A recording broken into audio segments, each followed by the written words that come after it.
Good morning, students. This is Srimati Manisha Srivastav, उच्च माध्यमिक शिक्षक from Government Higher Secondary School, Guraiya, District Chhindwara, Madhya Pradesh. Today we are going to learn the lesson 3, two stories about flying. And in this lesson we will learn the exercises of the two stories. The first story is his first flight and the second one is the black aeroplane. Exercises we will do in this lesson. The very first textual exercise is question says, why was the young seagull afraid to fly? Young seagull युवा seagull जो था वो क्यों डर रहा था उड़ने के लिए? Do you think all young birds are afraid to make their first flight? क्या आप ऐसा सोचते हैं कि सारे युवा बर्ड्स छोटे बच्चे जो होते हैं पक्षियों के वो अपनी पहली उड़ान से डरते हैं? और are some birds more timid than others? या फिर जो कुछ पक्षी अन्य पक्षियों की तुलना में अधिक डरपोक होते हैं. यहाँ पर टिमिड मतलब होता है डरपोक. Do you think a human baby also find it a challenge to take its first step? क्या आप ऐसा सोचते हैं कि मनुष्य का बच्चा भी अपना पहला कदम उठाने को एक चैलेंज यानी चुनौती समझता है? देखते हैं आंसर क्या कहता है. Answer, thus young seagull was afraid to fly because it was its first fly. जो युवा सीगल था, छोटा बच्चा था सीगल का, वो डर रहा था क्योंकि यह उसकी पहली उड़ान थी. It is a well-known fact that doing something for the first time is challenging. ये सर्वविदित वेल नोन फैक्ट यानी सर्वविदित तथ्य है कि कोई भी काम जब हम पहली बार करते हैं तो यह चैलेंजिंग यानी चुनौतीपूर्ण होता है. Therefore, all young birds must be afraid to make their first flight. और यही कारण है कि सारे छोटे बच्चे पक्षियों के वो डरते हैं अपनी पहली उड़ान भरने से. Similarly, a human baby would also find it a challenge to take its first flight. बिल्कुल ऐसे ही जो मनुष्य का बच्चा होता है वो भी इसे चैलेंज यानी चुनौतीपूर्ण समझता है जब वह अपना पहला कदम उठाता है. Come to the next question. The sight of the food maddened him. भोजन का जो दृश्य था, जैसे ही यानी बच्चे ने भोजन देखा तो उसने उसे पागल कर दिया. उस भूख के कारण वो उस भोजन का जो दृश्य था उसने पागल कर दिया. What does this suggest? इससे क्या पता चलता है?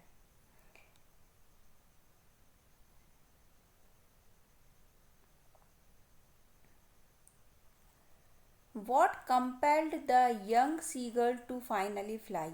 और ऐसी क्या चीज़ हुई आखिरकार जिसने युवा छोटे बच्चे को उड़ने के लिए मजबूर किया? कंपेल्ड यानी यहाँ पे मजबूर करना. आंसर है, the young seagull was very hungry. युवा सीगल छोटा बच्चा सीगल बहुत ही भूखा था. Its hunger only intensified when it saw its mother tearing at a piece of fish. और उसकी भूख और ज़्यादा इंटेंसिफाइड यानी तीव्र हो गई जब उसने देखा कि उसकी माँ मछली के एक टुकड़े को टीयर कर रही है यानी छोटे छोटे टुकड़ों में तोड़ रही है. It cried to her. बच्चा यंग सीगल माँ को ऐसा करते देख के चिल्लाया. Begging her to get some food. और उसने विनम्रता से, बेग करना यानी होता है भिक्षा मांगना, पर यहाँ पे begging her to get some food यानी अत्यधिक विनम्र होकर उसने कुछ भोजन की मांग की. When it's mother came towards it, it screamed with Joy and anticipation. जब उसकी माँ भोजन के साथ उसके पास आई तो वह खुशी से चिल्ला उठा. स्क्रीम्ड यानी चीखना, स्क्रीम्ड विथ जॉय यानी खुशी से चीख पड़ा. एंड एंटिसिपेशन, और उसने पहले से ही अनुमान, एंटिसिपेशन यानी पूर्वानुमान लगा लिया। बट शी स्टॉप्ड मिडवे, पर उसकी माँ आधे रास्ते पर ही रुक गई। It wandered why she did not come nearer, और ये बड़े आश्चर्य की बात थी कि वो पास में क्यों नहीं आई। But not being able to resist और control its hunger, it dived at the food in its mother's beak. अपनी भूख को रोक नहीं पा रहा था, रेजिस्ट करना यानी रोकना, उसको कंट्रोल नहीं कर पा रहा था अपनी भूख को, तो उस युवा बच्चे ने डाइव कर दिया यानी छलांग लगा दिया उस फूड के लिए जो उसकी मदर की चोंच में था। बीक यानी चोंच। At that moment his hunger overpowered his fear. उस क्षण उसकी भूख ने ज़्यादा आधिपत्य जमा लिया था उसके डर के ऊपर, मतलब डर सेकेंडरी हो गया था और भूख पहले स्थान पे आ गई थी। It was hunger that ultimately compelled it to fly. यह उसकी भूख ही थी जिसने अंततः उसे उड़ने के लिए मजबूर किया। Question number 3, they were beckoning to him calling श्रीली। वे उसे इंगित कर, beckoning यानी इंगित करना, उसे बहुत ज़्यादा दिखा रहे थे कि तुम आ जाओ, कॉलिंग श्रीली, और अपनी कर्कश आवाज़ से बुला भी रहे थे। Why did the seagull's father and mother threaten him and cajole him to fly? तो सीगल के माता और पिता उसे थ्रेटन यानी धमका रहे थे और उसे कैजोल कर रहे थे। कैजोल यानी मनाना, फुसलाना, कि वह उड़ ले। उसे कैजोल कर रहे थे, फुसला रहे थे कि वह उड़े। आंसर है the young seagull was afraid to fly. छोटा बच्चा सीगल का उड़ने से डर रहा था। Even when it saw its brothers and sisters flying and parents helping and teaching them।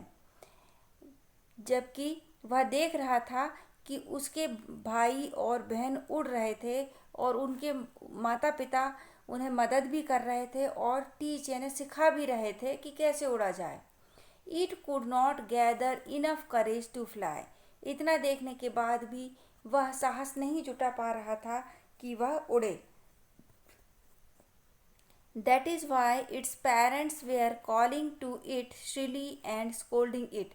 यही कारण था कि सीगल के माता पिता उसे धमका रहे थे और उसे स्कोल्ड कर रहे। स्कोल्ड करना यानी अपशब्द कहना, या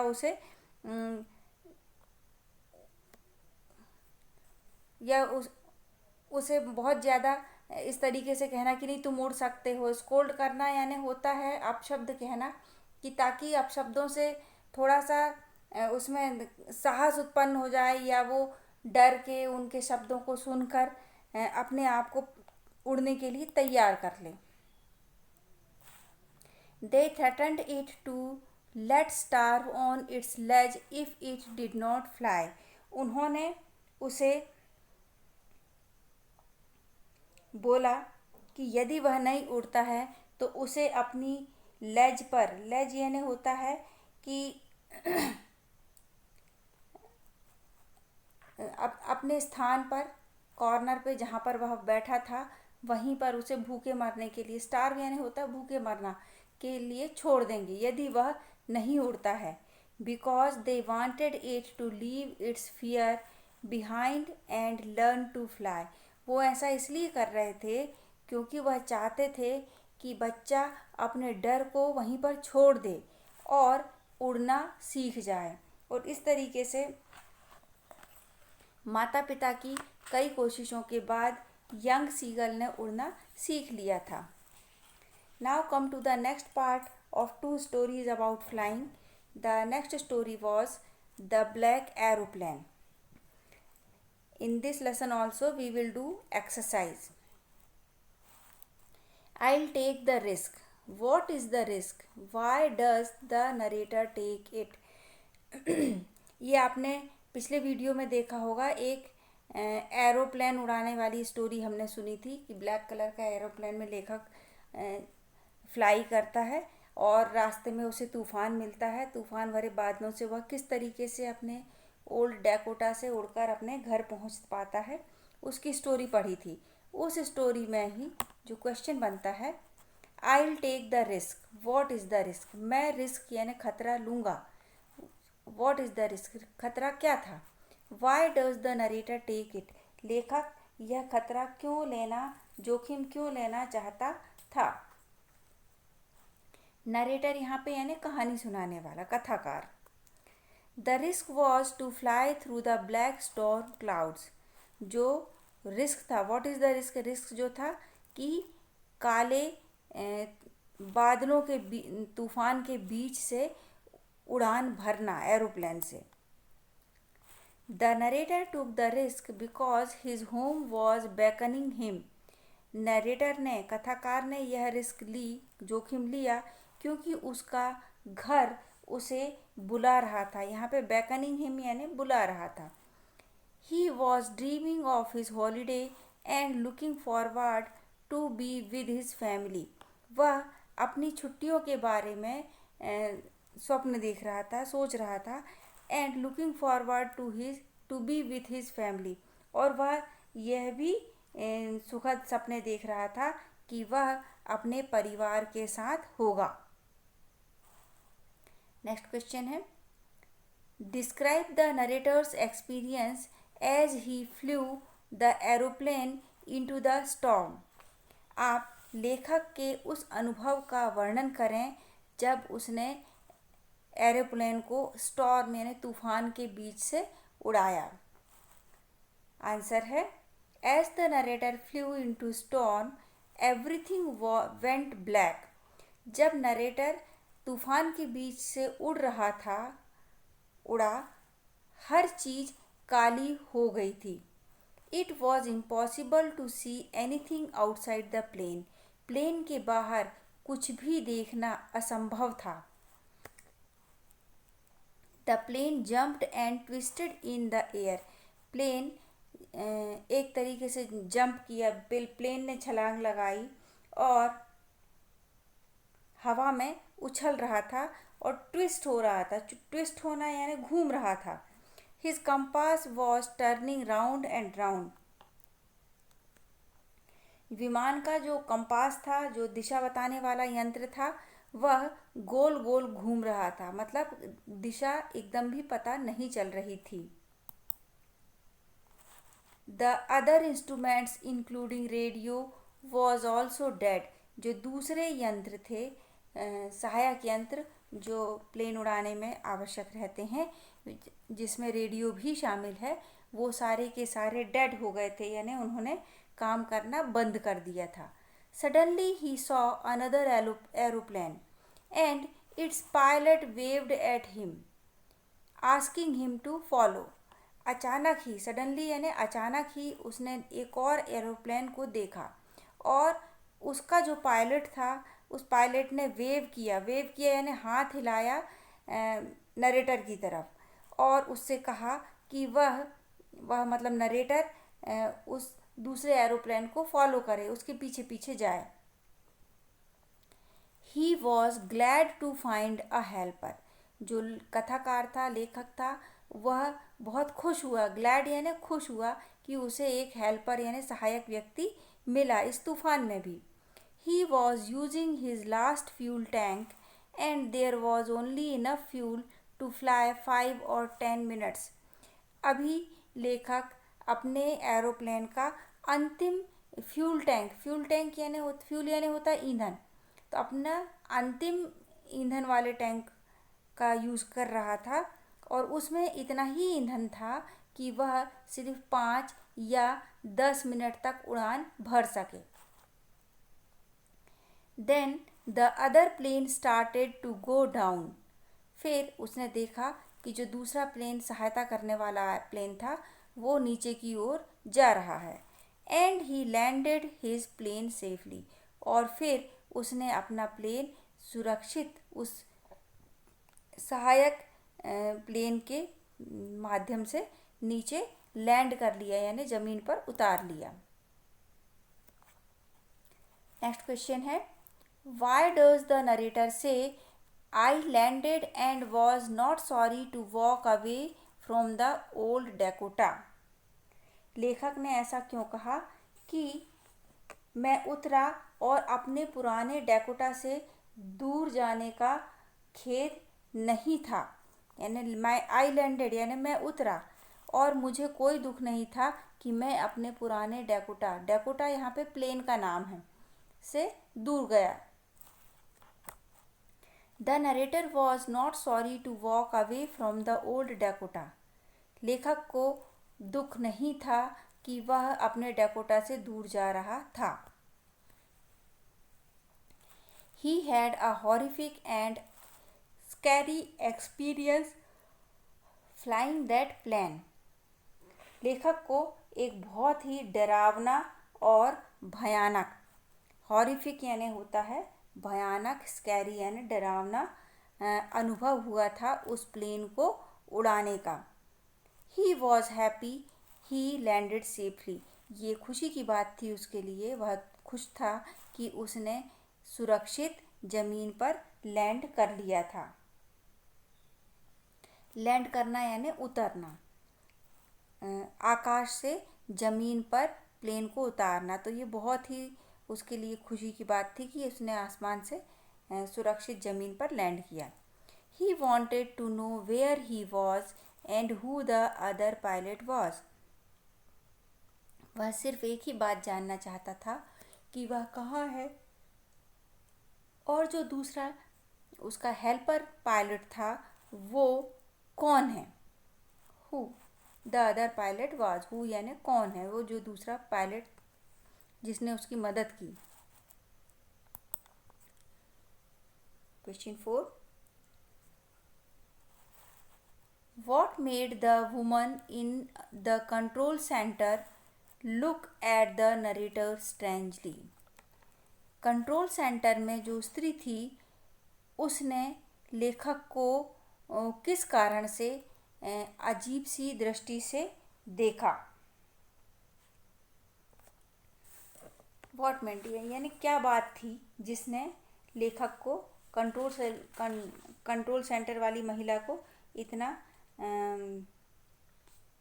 आश्चर्य से देखने में के लिए मजबूर किया।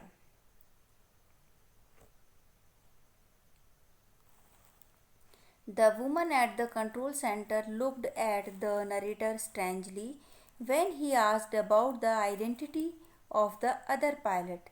जो कंट्रोल सेंटर की महिला थी उस महिला को जब लेखक ने पूछा कि वह दूसरा पायलट कौन था, उसकी पहचान क्या है, आइडेंटिटी यानी पहचान क्या है, तब वह महिला लेखक को अजीब सा, स्ट्रेंजली यानी होता है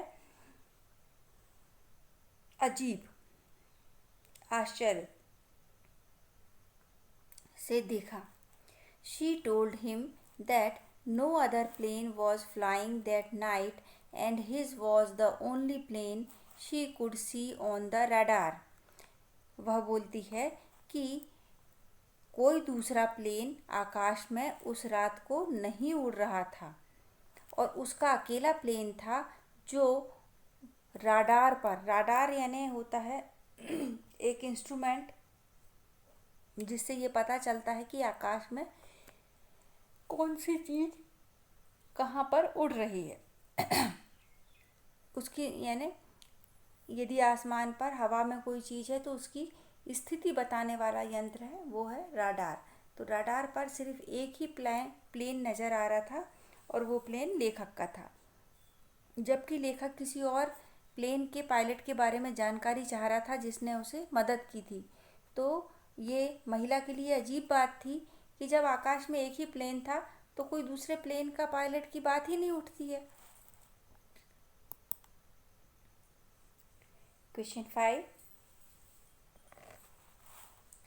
Who do you think helped the narrator to reach safely? किसने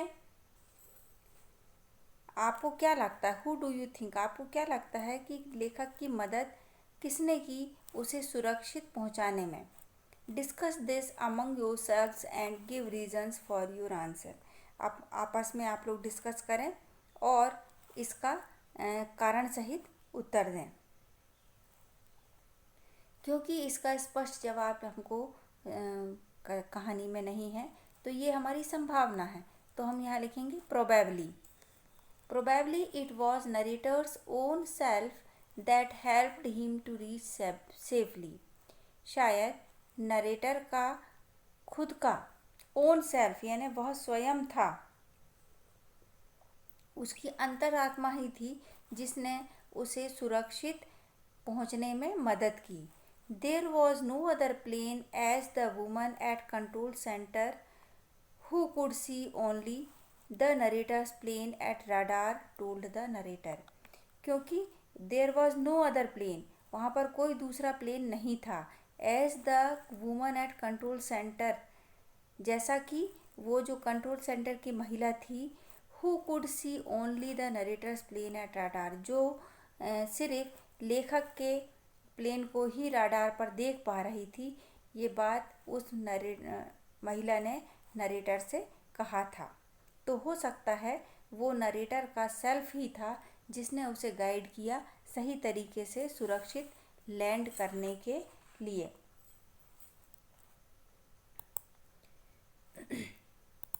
तो यहाँ पर लेखक का सुरक्षित लैंड करना ये एक बड़े आश्चर्य की बात थी, जो लेखक अपने स्वयं के आत्मविश्वास से तूफान के बीच से भी सुरक्षित लैंड किया।